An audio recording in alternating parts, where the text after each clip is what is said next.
नमस्कार, मी सौ रोशनी अमृतकर।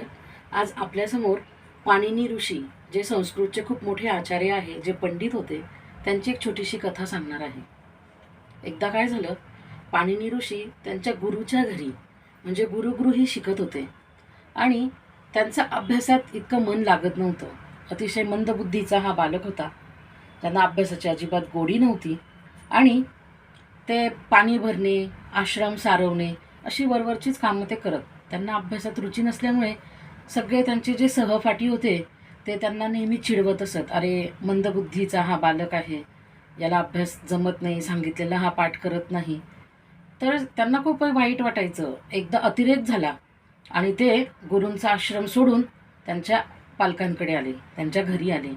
घरी आल्यावर त्यांच्या बाबांना फार अपमान वाटला की अरे मी तुला शिक्षणाला पाठवलं आणि तू शिक्षण न घेता असाच पळून आला।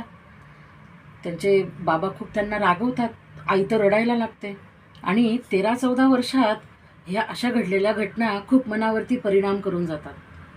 पाणिनी ऋषींना खूप राग येतो। त्यावेळेला ते ऋषी नव्हते, त्या 14 वर्षाच्या बालकाला खूप राग येतो आणि ते घर सोडून देखील निघून जातात।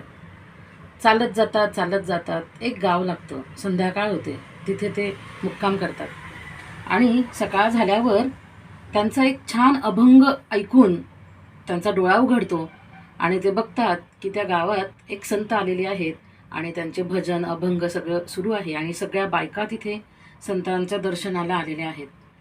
ते म्हणतात की अरे हा एवढा मोठा माणूस आहे, तर मी या बायकांना जाऊ देतो आणि मी माझी समस्या या व्यक्तीला, या संताला सांगतो।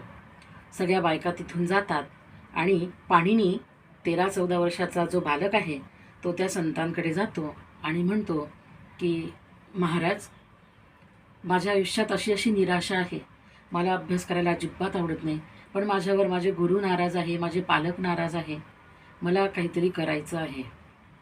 त्यावेळेला संत त्याला मार्गदर्शन करतात की बाळा, तू तपस्या कर, ध्यान कर, चिंतन कर, तुला शंकरजी प्रकट होतील आणि तुझे जे मंदबुद्धीचे दरवाजे आहेत ते एक दिवस नक्की उघडतील।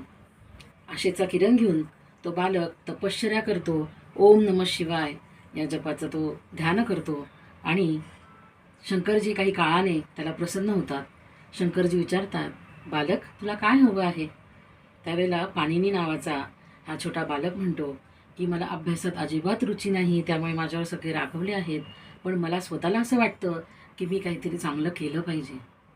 त्यावेळेला शंकरजी काही न बोलता त्यांचं जे आहे वाद्य म्हणजे डमरू वाजवतात, नवपंचवारम म्हणजे 14 वेळा तो डमरू वाजवतात आणि त्या डमरूतून जो ध्वनी निर्माण होतो त्या ध्वनीला माहेश्वर सूत्र, पाणिनी सूत्र, प्रत्याहार सूत्र तसेच शिवसूत्र अशी नावं त्या 14 वेळा वाजवलेल्या ध्वनीला प्राप्त झाली आणि या 14 सूत्रांचं 14 असलेले माहेश्वर सूत्र जे आहे त्याच्यावर पाणिनी ऋषींनी संस्कृतचा खूप मोठा ग्रंथ अष्टाध्यायी नावाचा ग्रंथ लिहिला। आजही त्या ग्रंथाचा अभ्यास केला जातो आणि पाणिनींच्या आधीही अनेक व्याकरणकारांनी ग्रंथ लिहिले होते।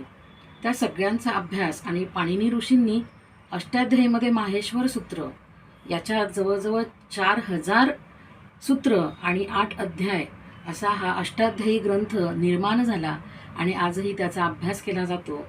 अशा पद्धतीने तात्पर्य, जर तुम्ही एखादी गोष्ट चिकाटीने सातत्याने आत्मसात करण्याची जर तुमची इच्छा असेल तर भगवंत देखील तुम्हाला सफलता मिळण्यास मदत करतो, पण आपली इच्छा आकांक्षा ही योग्य मार्गाने असावी आणि त्याच्यात सातत्य असावं।